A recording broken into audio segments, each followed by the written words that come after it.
109 নম্বর word, Ananya বন্দ্যোপাধ্যায়ের word, যে মানুষটাকে আমি ছোটবেলা থেকে দিদি বলে এসেছি। এখানে একটা জগন্নাথ মন্দির গড়ে উঠেছে পুরো পুরীর আদলে। দেখলে খুব সুন্দর জগন্নাথ মন্দির। এই জগন্নাথ মন্দিরটা না এখানে হওয়ার একটা মূল উদ্দেশ্য কি জানো? একদম আমরা যেই জায়গাটা দাঁড়িয়ে আছি, মুকুন্দপুরের এই ঠিক পাশের মাঠটা, এই মাঠটাতে বিশাল করে রথের মেলা হয়।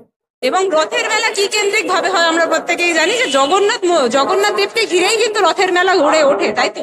তো এইখানটায় এত বড় যে মুকুন্দপুর স্পোর্টিং ক্লাবের দ্বারা যে এত বড় রথযাত্রার ব্যবস্থা করা হয়, গোটা প্রক্রিয়াটা, সেটা অনন্যাদি হোক, সেটা সর্বোচ্চ নেত্রী মমতা বন্দ্যোপাধ্যায় হোক, তারা একটা জিনিস জানতেন, যে এইখানে মন্দিরটা গড়লে সবাই একটা ছাতার তলায় আসতে পারবে। যারা বুড়ো বয়স্ক লোকজনরা আছে তারা এখানে এসে অন্তত দেব দর্শনে একটু শান্তি পেতে পারবে।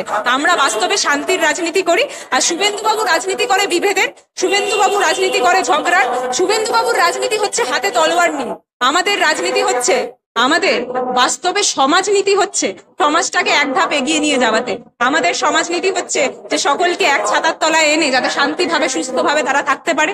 ভগবানের মুখটা যখন তারা চেয়ে দেখবেন, তখন যাতে এই ধর্মীয় কেন্দ্রিক বিভেদ বা অন্য কোনো মানুষে দ্বন্দ্বটা তাদের মাথায় না আসে। তাদের শুধু একটা জিনিসই আসে, যে আমাদের আগামী দিনটা সকলের ভালো হোক, সে যে ধর্মেরই হোক না কেন। কেউ মুসলিম ভাইয়ের ভালো হোক, কোনো এক হিন্দু ভাইয়ের ভালো হোক, বা শিখ ভাইয়ের ভালো হোক, কিন্তু বাস্তবে মানুষের ভালো হোক। আমরা যখন ভগবানের কাছে চাই, প্রার্থনা করি, আমরা চাই যে মানুষের যাতে ভালো হোক। আমরা চাই না এই ধর্মের মানুষের ভালো হোক, ওই ধর্মের মানুষের বাজে হোক, আমরা এটা চাই না।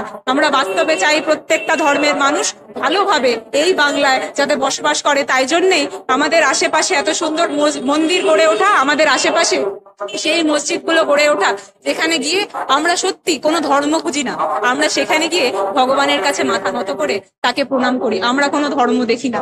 আমাদের আশেপাশে চার্চও রয়েছে, সেই চার্চেও যদি কোনো একটা মানুষের কাছ থেকে তুমি বাইক নিতে যাও, কথাটা জিজ্ঞেস করতে যাও, সেও এই সমান বক্তব্যটাই রাখবে, জানো তো? এটাই হচ্ছে বাংলার সৌন্দর্য, এটাই হচ্ছে 109 নম্বর ওয়ার্ডের সৌন্দর্য। যাদের হাত ধরে অনন্যা বন্দ্যোপাধ্যায় 109 নম্বর ওয়ার্ডের পৌর প্রতিনিধি, ওনার হাত ধরে এত সুন্দর একটা মন্দির গড়ে উঠেছে। স্বাভাবিকভাবে আমাদের নেত্রী মুখ্যমন্ত্রী মমতা বন্দ্যোপাধ্যায়ের সমর্থনে এত সুন্দর যে মন্দির গড়ে উঠেছে, তার জন্য আমরা প্রত্যেকটা মুকুন্দপুর যারা বাসীরা রয়েছে তারা সত্যি কিন্তু ভীষণভাবে খুশি। আমাদের মুকুন্দপুরে এই নিয়ে প্রায় 45 বছর হবে, ঠিক আছে? মুকুন্দপুরে দীর্ঘদিন ধরে রথযাত্রা উৎসব হয় এবং আমাদের 18 দিন মেলা হয়। এই দীর্ঘ মেলাকে সামনে রেখে আমাদের একটা ভালো মন্দিরের প্রয়োজন ছিল। তো আমাদের বেশ কিছু বছর ধরে আমরা করব করে করা হচ্ছিল না। তো অবশেষে ঠাকুরের কৃপায় আমাদের কাউন্সিলর অনন্যাদির উদ্যোগে আজকে আমরা মন্দিরটি করতে পেরেছি। জগন্নাথের তো মন উৎপত্তি, মন্দির ভক্তি পুরীকে কেন্দ্র করেই। জগন্নাথের মন্দিরটা পুরীর মন্দিরে আদলে হবে, এটাই তো স্বাভাবিক না? এবার আমাদের জায়গা কম, পরিসর কম, অর্থ কম, যেটুকু সম্ভব করেছি। দেখো মমতা দি কত সুন্দর মন্দির বানিয়েছে, আগামী দিন উদ্বোধন হবে, আপনারা সকলে যাবেন, আমরাও যাবো দেখতে। খুব ভালো করেছে দিদি মন্দিরটা। প্রতিদিন আপনি সন্ধ্যাবেলা আসলে একটি সন্ধ্যা আরতি হয়, আমাদের 4 বেলা জগন্নাথ দেবকে ভোগ দেওয়া হয় এবং সমস্ত ভোগ নিবেদন থেকে শুরু করে মন্দির পরিচালনা সমস্ত কিছু আমাদের কাউন্সিলর পর্যবেক্ষণ করেন। এবং আমরা সাধারণ মানুষ অঞ্চলের আমরা সবাই প্রত্যেকে দলমত নির্বিশেষে সহযোগিতা করি, সবাই উপস্থিত হই। আপনি এখন গেলে দেখতে পাবেন কত লোক ভক্ত বাইরে থেকে এসছে। আমরা প্রত্যেকে ওয়েলকাম করি, আরো লোকে আসুক এবং তাদের ভক্তি আমাদের মন্দিরে উদযাপিত হোক, আমরা এটাই চাই। বিজেপি কি বললো তা দিয়ে আমাদের কিচ্ছু আসে যায় না। আমরা মুকুন্দপুরের মানুষ, আমরা ধর্মপ্রাণ হিন্দু। আমাদের নতুন করে হিন্দু তো শেখাতে আসবে এটা। আমি কি 2014 সালে মোদী আসার পর হিন্দু হয়েছি? আমার পূর্বপুরুষ হিন্দু ছিল, তা আমাকে নতুন করে হিন্দুত্ব শিখতে হবে? 3 বেলা বাড়িতে পুজো হয়, আমাকে বিজেপি শিখাবে হিন্দুত্ব? বিজেপি সাবজেক্ট না। আমাদের মুকুন্দপুরের মানুষ চেয়েছে, কাউন্সিলর উদ্যোগ নিয়েছে, হয়েছে। আজকে বিজেপি আছে, কালকে বিজেপি চলে যাবে, কিন্তু আমরা হিন্দু ছিলাম। নতুন করে বিজেপি আমাদের হিন্দুত্ব শেখাবে, এটা আমরা। মন্দিরে যারা পুণ্যার্থী আসে, আমরা কোনো তৃণমূল, সিপিএম, বিজেপি দেখি না। আমরা দেখছি মন্দিরে পুণ্যার্থী এসছে, তারা ভগবানের কাছে আসছে, জগতের নাথ জগন্নাথের কাছে আসছে। কে বিজেপি ওখানে, কে তৃণমূল, কে সিপিএম? এখানে আবার বিজেপি কোথায় আছে? গায়ে তো বিজেপি ঝান্ডা নিয়ে আসছে না মন্দিরে। বা আমরা দেখুন ব্যক্তিগতভাবে আমাদের প্রত্যেকের একটা রাজনৈতিক পরিচয় আছে। আমি পরিষ্কার আমরা তৃণমূল কংগ্রেস করি, কিন্তু যখন মন্দিরে যাই আমি তৃণমূল কংগ্রেসের কর্মী, তৃণমূল কংগ্রেস নেতৃত্ব হিসেবে যাই না। আমি যাই জগতের নাথ জগন্নাথের কাছে সাধারণ মানুষ হিসাবে যাই, তার কাছে প্রার্থনা করতে যাই। এবার বিজেপি যেতে পারে যে আমি বিজেপি, আমাকে আশীর্বাদ করো, কিন্তু আমরা যাই না, আমি বিজেপি না, আমি সাধারণ মানুষ, আমি ভগবানের কাছে আসলাম। এইটাই বেসিক পার্থক্য প্রকৃত হিন্দু আর বিজেপির হিন্দু। ওরা অন্য হিন্দু, ওরা হিন্দু নয় দাদা। ওরা হিন্দু নয়। আরে ওরা যদি হিন্দু হতো তাহলে হিন্দুদের জন্য তেলের দামটা কম হতো না? পেট্রোলের দাম কি হিন্দুদের জন্য কম করছে? শুধু রাজনীতি করার জন্য করলে হবে দাদা? শুধু রাজনীতি করার জন্য হলে হবে না? আমাদের মন্দিরে লোকজন আসছে, আমাদের রথের মেলায় আরো প্রচুর ভিড় হবে। দেখুন আমাদের 45 বছর রথের মেলা হয়। কোনো একটা সময় কোনো সরকার ছিল, তারপর তৃণমূল এসছে, আজীবনকাল তৃণমূল থাকবে এমনও কোনো কথা নাই, কিন্তু যতদিন মানুষ সমর্থন করবে থাকবে। কিন্তু মুকুন্দপুর তো থাকবে, মন্দিরটা তো থাকবে। আমরা নতুন করে হিন্দুত্ব শেখাবে এসে এখানে মুকুন্দপুরে? আমার রথের মেলা 45 বছর হয়। 45 বছর আগে আপনি শুনেছিলেন বিজেপির কথা? সম্ভবত 80 সালে বিজেপি তৈরি হয়েছিল, 4 এপ্রিল কি 5 এপ্রিল, তাই তো? তার আগে তো বিজেপি ছিল না, কিন্তু তার আগে তো মুকুন্দপুর ছিল ভাই। তার আগে তো রথের মেলা মুকুন্দপুরে হয়েছে। তো বিজেপি আমায় শেখাবে হিন্দুত্ব?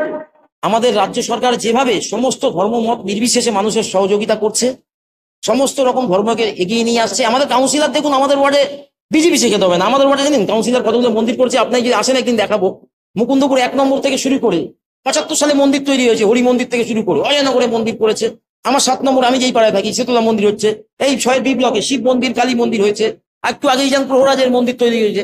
আবার একটু আগেই যাবেন 6 ব্লকে, 6 ব্লকে যাবেন আপনি দেখতে পাবেন কেদারনাথের আদলে শিব মন্দির হচ্ছে। তাহলে আমাদের শেখাবে আমরা কি? কাউন্সিলর উদ্যোগ নিয়ে করেছে। একদম সরকার কাউন্সিলরের কাজ, সব কাউন্সিলর উদ্যোগটা তো নেওয়া প্রয়োজন।